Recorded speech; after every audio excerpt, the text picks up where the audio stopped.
Bonjour à tous. Le milieu orthodoxe a-t-il le droit d'encourager un homme qu'il sait clairement homosexuel à se marier, parfois au mépris de sa santé mentale, de son bonheur futur et aussi, surtout, on va en parler, du bonheur de sa future épouse privée d'une vie conjugale normale.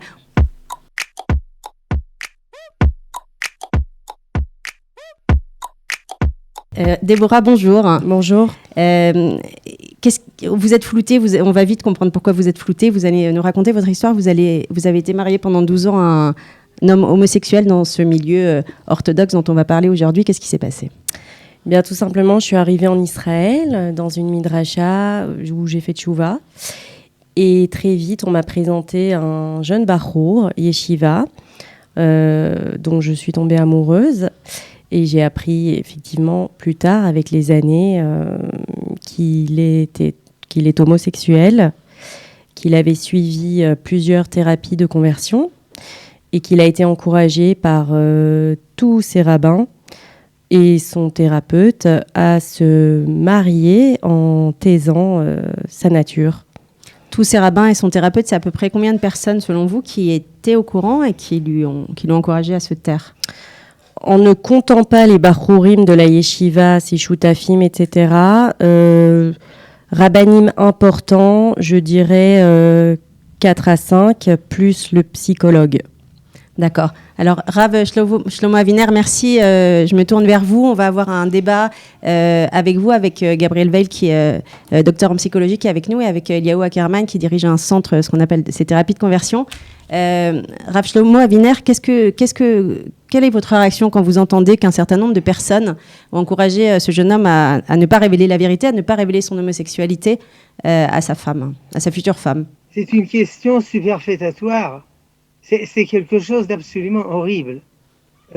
Contraindre une jeune fille se marier avec quelqu'un de la sorte, contrairement à sa volonté intérieure, c'est comme un viol. C'est un viol tartufé, parce que c'est une mitzvah de se marier. Et un viol, c'est comme la tuer. Cette jeune fille, en fin de compte, on l'a tuée à moitié ou au tiers. J'espère qu'elle s'en est remis. On s'en remet jamais. Ben non. On ne s'en remet jamais. On s'en remet jamais, mais enfin, un peu. Moi, ma vie, je paierai toute ma vie ce prix. J'ai vécu 12 ans et demi dans ce mariage, mais aujourd'hui, je me retrouve jeune, divorcée avec beaucoup d'enfants. Déjà, par rapport à ça, toute ma vie, je paierai ce prix. Psychologiquement, je pense que le temps fait beaucoup, mais on n'en s'en remet jamais vraiment complètement. Rav Aviner, ou peut-être aussi Eliaou Ackerman, qui avait dirigé ces centres de conversion. Est-ce que c'est un problème fréquent, ça, ces femmes qui se marient, qui sont en général jeunes, qui connaissent assez peu ces questions-là finalement, et qui ne connaissent pas la vérité sur la sexualité, l'identité sexuelle de son futur mari ? Tout d'abord, je vais vous corriger. Je ne dirige pas Eliaou Ackerman, pardon. De conversion, mais je dirige un centre qui s'occupe de tout ce qui a trait à la sexualité, essentiellement dans le monde religieux, mais pas uniquement. Ça n'existera pas dans mon institut. Aberration. C'est du mensonge et je ne peux ni le comprendre, ni le tolérer. Et le Rav Aviner qui est là pourra dire si au niveau de la halakha, si ce mariage, Bichlal, est un mariage qui n'est pas un mariage fictif. Alors, sur la tromperie.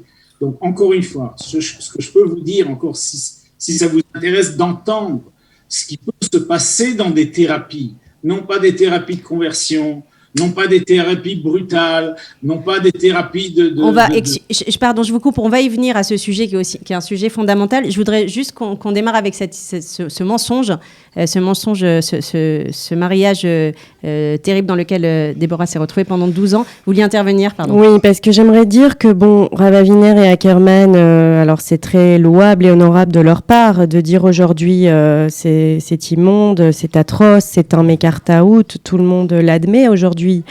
Mais il s'agit quand même, alors il a été dirigé, mon ex-mari, vers un psychologue par le secrétaire du Rav Eliashiv. Donc, on ne peut pas dire que ça ne soit pas les représentants du monde de la Torah. Ce psychologue, alors c'est un petit peu démarré de là, Il est arrivé chez lui, il lui a dit voilà, je suis homosexuel, je ne suis pas attiré par les femmes. Le psy lui a dit ah bon, mais pourquoi, c'est très joli une femme. Et après une demi-heure de discussion, il lui a dit il n'y a pas de problème, tu peux te marier, dès que tu rencontreras une jolie jeune fille, tout ira bien, ne t'inquiète pas. Suite à quoi son Rosh Yeshiva a déduit que comme il ne doit pas, puisque tout ira bien, c'est pas la peine de le mentionner puisqu'il n'y a pas de problème, c'est inexistant, ce n'est pas la peine de le mentionner dans les Shidduchim puisqu'il n'y a pas de problème. Il m'a dit ensuite que si il avait dû le mentionner dans les Shidduchim, il ne lui aurait pas fait de Shidduchim. C'est-à-dire que c'est un problème qui est inexistant. Voilà, ça a été réglé en une demi-heure de thérapie, en une consultation avec lui. Alors, il a fait évidemment plusieurs thérapies de conversion. Il a été pendant 15 ans dans le Irgun de Rav Aviner, l'association Hatzaat Nefesh, mais on ne peut quand même pas se permettre de dire ce sont pas des rabbanim dignes de confiance, etc. Parce qu'aujourd'hui, ils exercent encore, personne ne leur a retiré leur smicha, il continue ses pratiques, le psychologue exerce toujours, et ça continue. Alors pardon Déborah, on va encore une fois revenir plus tard sur ce qui se passe dans ces thérapies. Simplement sur ce mensonge, Déborah nous dit... Pour le psychologue, il n'y avait plus de problème, donc il n'y avait pas de raison d'en parler. Il n'y en a jamais eu. Est-ce que ça vous parle, cet argument-là, ou est-ce que vous voyez le côté malhonnête et ça n'existe pas avec vous? Est-ce que vous pouvez nous donner une réponse claire là-dessus? Il est vrai que malheureusement, essentiellement dans le milieu haredi, il y a beaucoup de rabbanim et beaucoup de cas qu'on a vus où les rabbanim ont dit c'est rien du tout, marie-toi, ça passera. Vous disiez, on s'assure que le garçon en question pourra avoir des relations sexuelles normales avec sa femme et pourra mener une vie conjugale normale. Comment vous vous en assurez avant le mariage ? Ce sont des questions, c'est notre travail en tant que psychologue. Comment ? Qu'est-ce que vous faites exactement pour vous assurer ? Notre travail en tant que psychologue, c'est de... Parce que personne, excusez-moi, même chez un hétéro, personne ne peut jamais s'assurer qu'après mariage, tout se passera bien avec sa femme, il aura une vie sexuelle complètement normale et épanouie. Donc, à plus forte raison, avec un homosexuel qui a une homosexualité innée, qui n'a jamais connu de femme, donc qui ne sait même pas ce que c'est, la femme, très souvent aussi, si elle est religieuse et qui a grandi dans un milieu religieux. Donc, comment vous pouvez affirmer aujourd'hui, on s'assure que ce garçon aura une vie sexuelle normale, épanouie avec sa femme?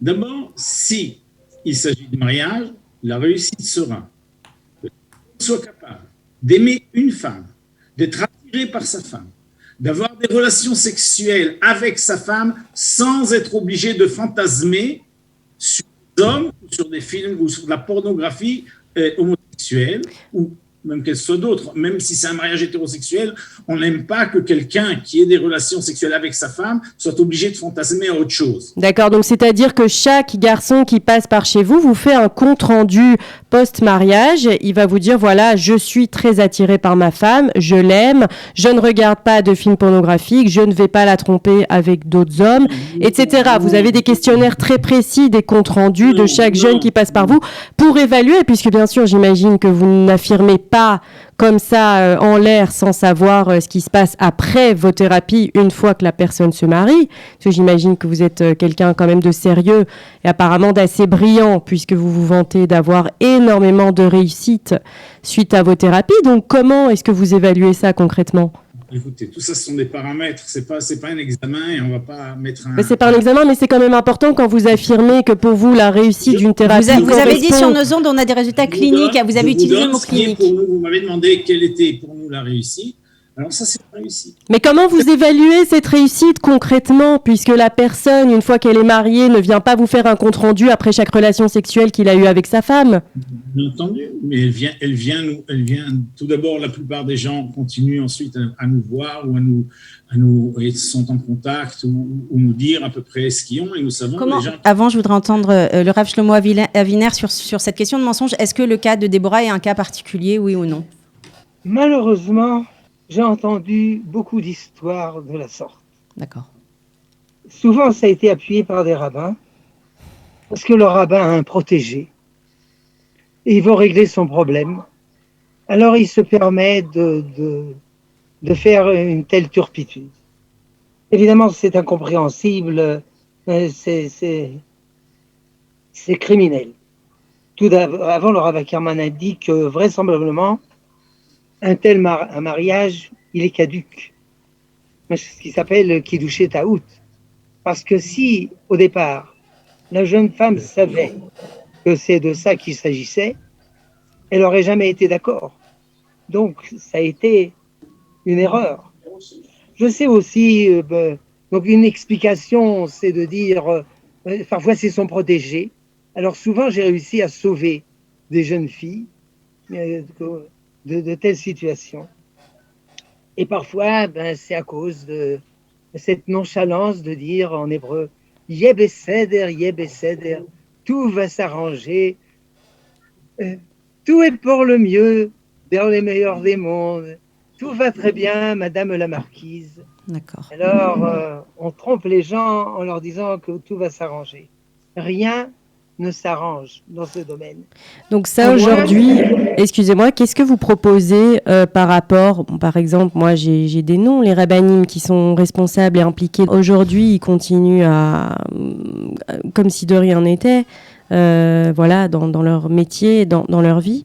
Qu'est-ce que concrètement il faudrait faire, puisqu'on sait qu'ils agissent ainsi que le psychologue, et ce sont des rabbinim importants.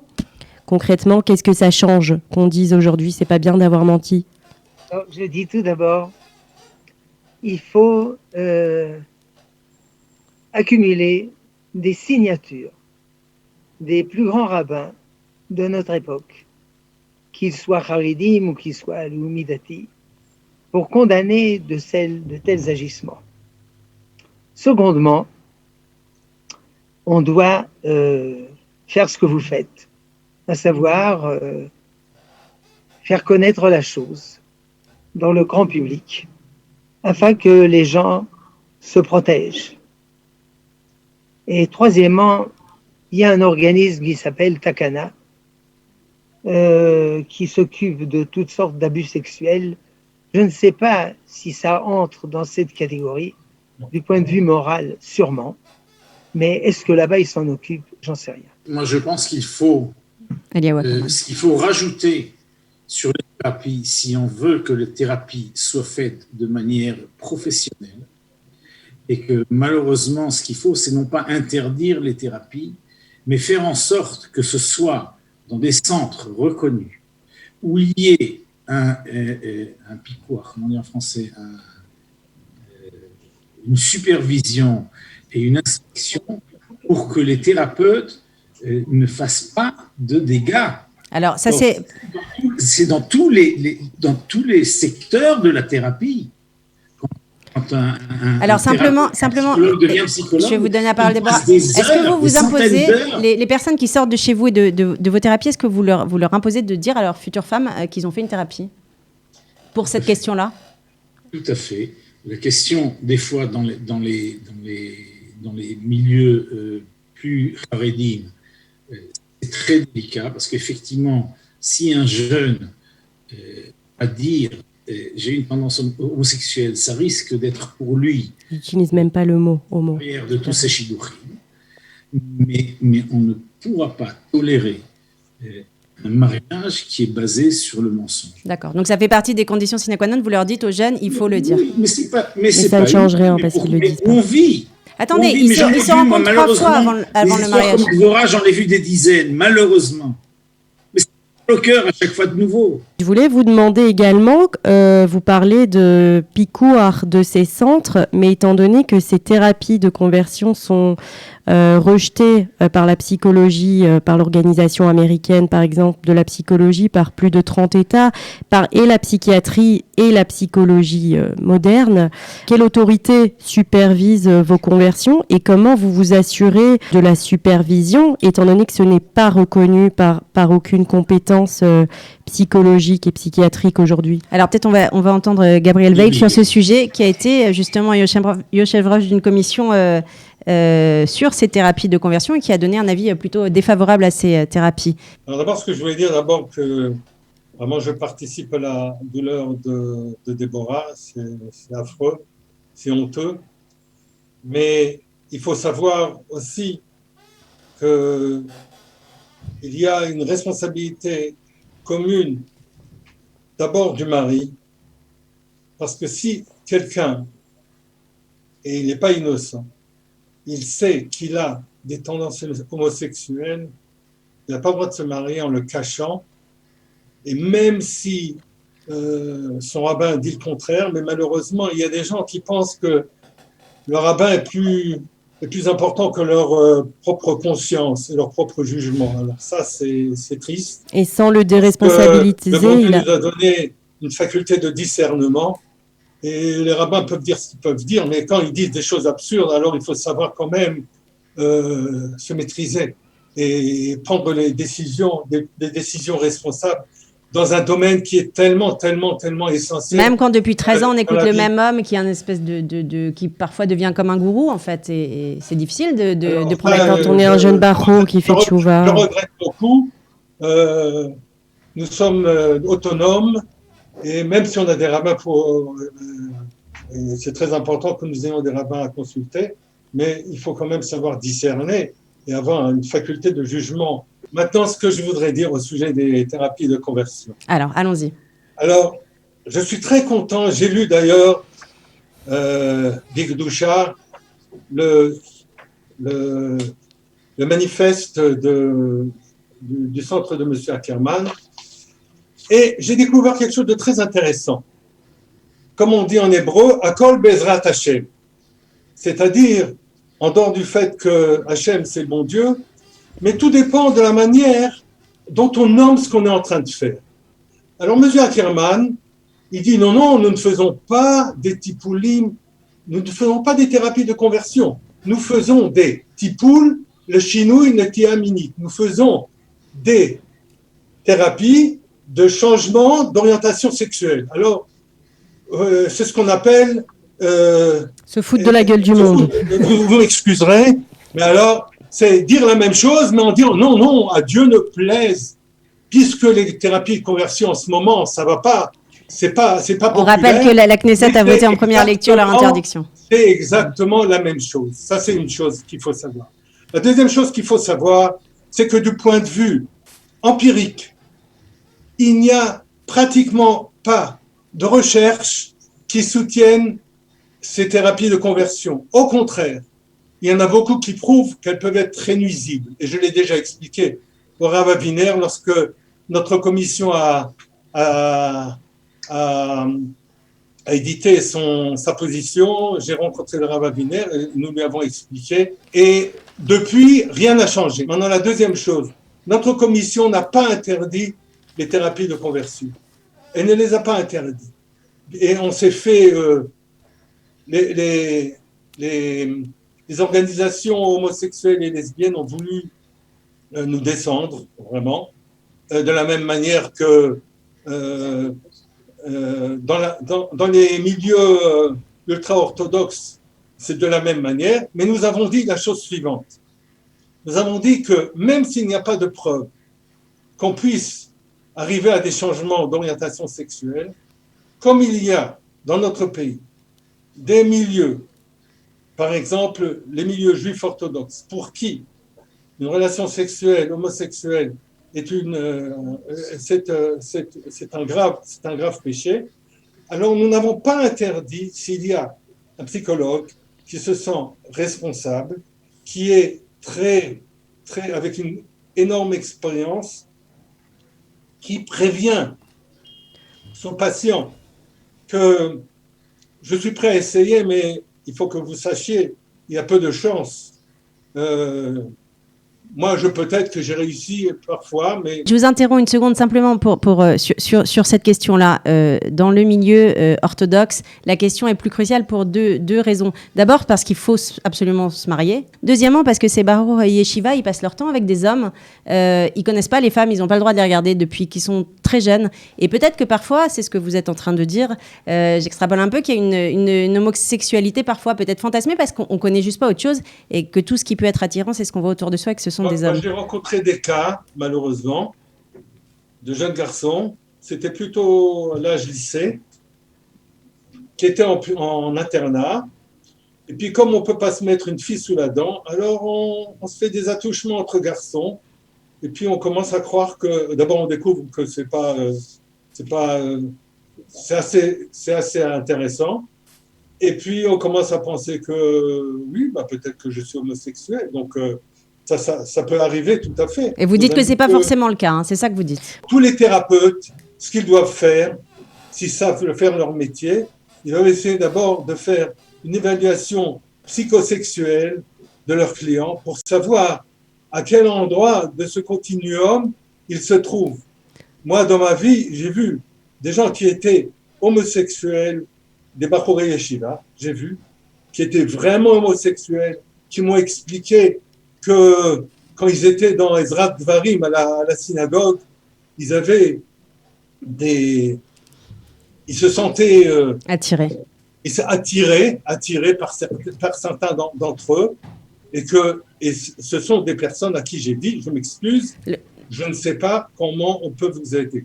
On peut essayer de vous aider à vivre sans péché, ce qui a... c'est difficile, j'ai rencontré des homosexuels religieux qui ont dit « je suis prêt à sacrifier ma sexualité sur l'autel de ma foi ». Je ne peux que leur tirer mon chapeau, c'est très difficile. Je suis obligée de vous couper, je suis désolée. Pardon, il faut qu'on avance parce que le temps passe très vite. Pardon. Eliaou Ackerman, sur les thérapies de conversion sur lesquelles vous attaque Gabriel Weil, vous êtes là ?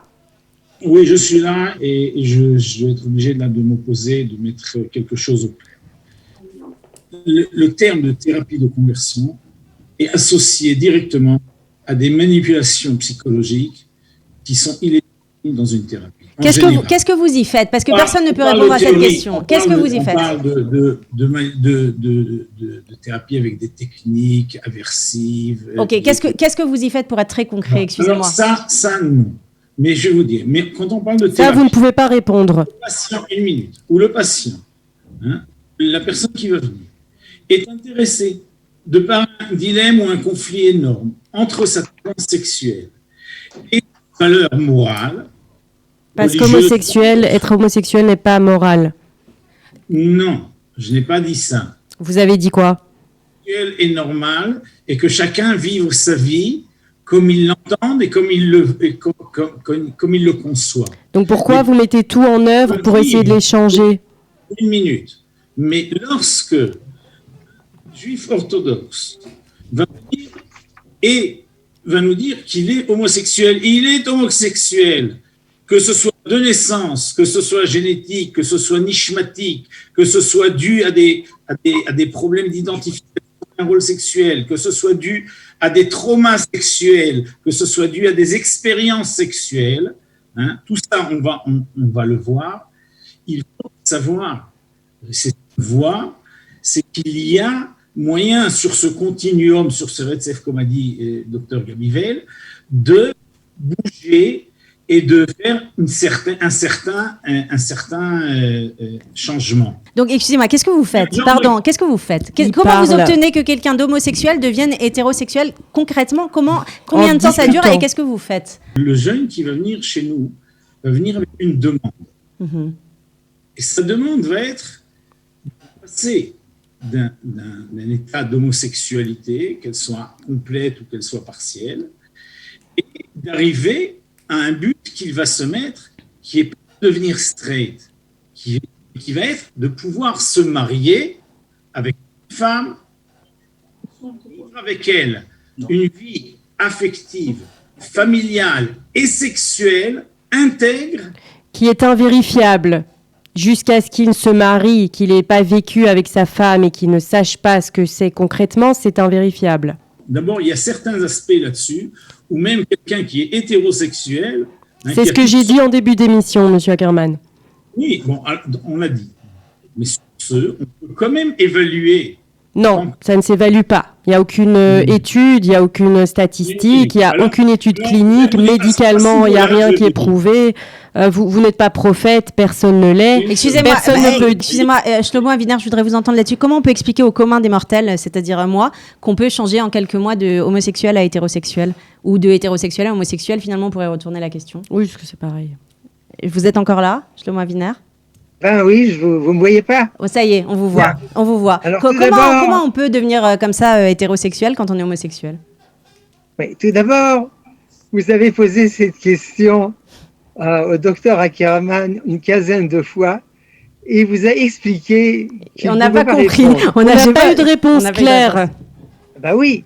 Alors, à plus forte raison que moi, je ne peux pas vous donner des réponses claires. Peut-être car parce je qu'il ne n'y en suis a pas. psychologue. Parce que je ne suis pas psychologue et j'ai confiance pleine et entière entre mes deux compagnons que je rencontre là.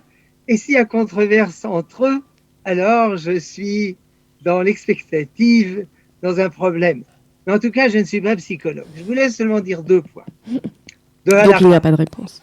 Tout d'abord que, effectivement, il y a une grande mitzvah de se marier chez les Haredim, chez les Leumim et même chez les Chilonim. Mais la mitzvah, c'est de se marier en mariage qui a une valeur de mariage. Et de se pouvoir marier satisfaire en sa femme. mariage heureux et non pas de se marier en mariage disloqué. Dans de telles conditions, ça ne signifie pas se marier. À propos des propos du docteur Gabriel Weil, mon ami de jeunesse, on pourrait comprendre ses propos comme quoi il ne faut pas toujours faire confiance au rabbin en tant que propos séditieux. Non, il a tout à fait raison. La Torah n'a pas été donnée à des imbéciles et à des gens immoraux. Avant la Torah, il faut être moral et il faut être normal. Et si le rabbin, et après, il y a des niveaux plus élevés de sainteté, etc. Alors, si vous avez un rabbin et qui vous dit des choses bizarres, eh bien, c'est pas une raison pour l'insulter, évidemment, mais il faut le quitter, il faut pas croire. Il n'y a pas d'infaillibilité pontificale. Comment, encore une fois, comment un jeune homme, errare est. comment un jeune homme de 17 ans peut se dire mon rabbin a tort? C'est quand même un petit peu beaucoup lui demander. Vous savez qu'à notre époque, après la révolution de l'esprit critique de Descartes, un garçon de 10 ans, il a déjà l'esprit critique. Parfois trop, mais en tout cas, il y a aussi des avantages. Vous savez mieux que personne à quel point les gens écoutent les rabbins et remettent pas forcément en cause ce que les rabbins leur disent. Surtout quand on a 20 ans, qu'on est un jeune bachour qui vient faire tchouva en Israël. Je suis vraiment désolée, le temps a passé très vite, on est obligé de conclure cette émission. Merci infiniment à tous les trois, merci surtout à Déborah qui est venue sur notre plateau et qu'on aura, j'espère, l'occasion de réentendre bientôt. Merci à tous les trois, au revoir.